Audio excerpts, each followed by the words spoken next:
In 2007, a career Defense Intelligence Agency official read a book about a strange ranch in Utah, and by his own account, he couldn't shake it. So he picked up the phone, called the ranch's owner directly, and arranged a personal visit. What he says he witnessed at close range that day became the personal spark for one of the strangest chapters in recent Pentagon history, a classified $22 million research program. This is Skinwalkers at the Pentagon, and it's the direct sequel to a story we covered in our last video. That official is James T. Lacatski, a nuclear engineer, and the book he read was Hunt for the Skinwalker. Go watch our review of that one if you haven't, because these two books are really one continuous story split 16 years apart. Lacatski teamed up with two of that book's original authors, Colm A. Kelleher and George Knapp, to write this account of what his 2007 ranch visit set in motion. The Advanced Aerospace Weapon System Applications Program, or AAWSAP, a Defense Intelligence Agency-funded research effort that ran from 2008 to 2012. Here's what made AAWSAP different from most Pentagon UFO programs you've heard about. It wasn't a small, informal effort. It was roughly $22 million, funded through a contract with Robert Bigelow's company BASS, and its mandate was unusually broad, not just aerial encounters, but underwater and space-based phenomena, foreign advanced aerospace threats, and, more controversially, consciousness and psychic phenomena research, which drew real criticism once journalists reviewed the program's public technical reports after it became widely known in 2017. Senators Harry Reid, Ted Stevens, and Daniel Inouye secured the funding and ran political interference to keep the program's true purpose quiet. This is documented, named, specific institutional history, not speculation. The book covers the 2004 Tic Tac incident off San Diego, a Soviet Cold War-era research program called Thread 3, and, extensively, continued activity at Skinwalker Ranch itself, now being investigated under the AAWSAP contract with vastly more resources than the original NIDS team ever had. But the strangest material in the whole book concerns what the authors call attachment phenomena. Multiple AAWSAP-linked investigators reporting that unexplained activity, orbs, shadow figures, in a few cases physical sightings, followed them home to their own families afterward, in some cases for years.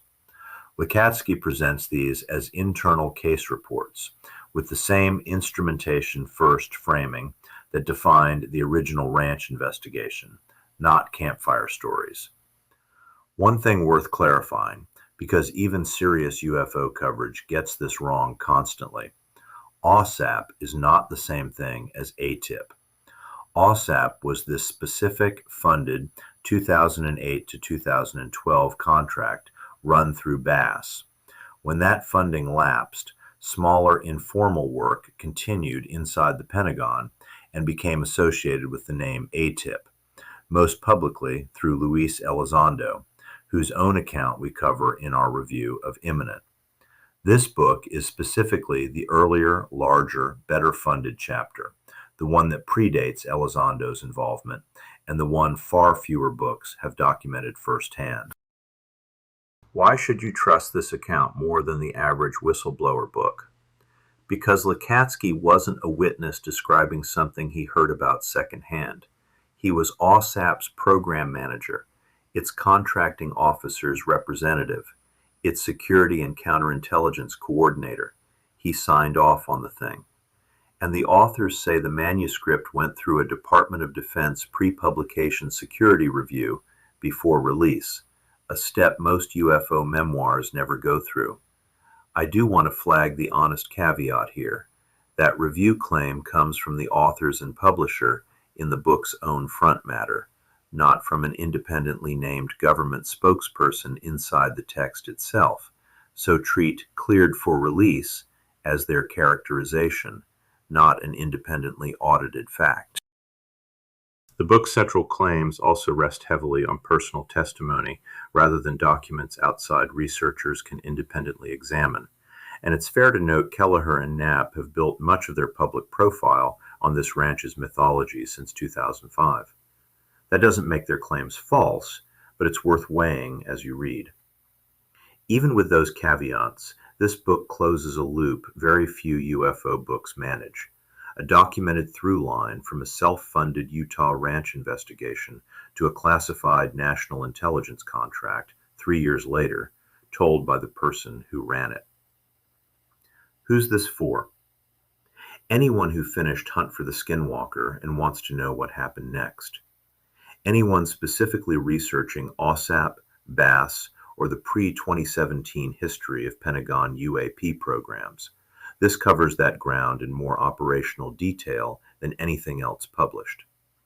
4 stars on our site, and read right after its predecessor, it's the most complete documented account you'll find of how one ranch's reputation became entangled with 2 separate, decades apart federal research programs.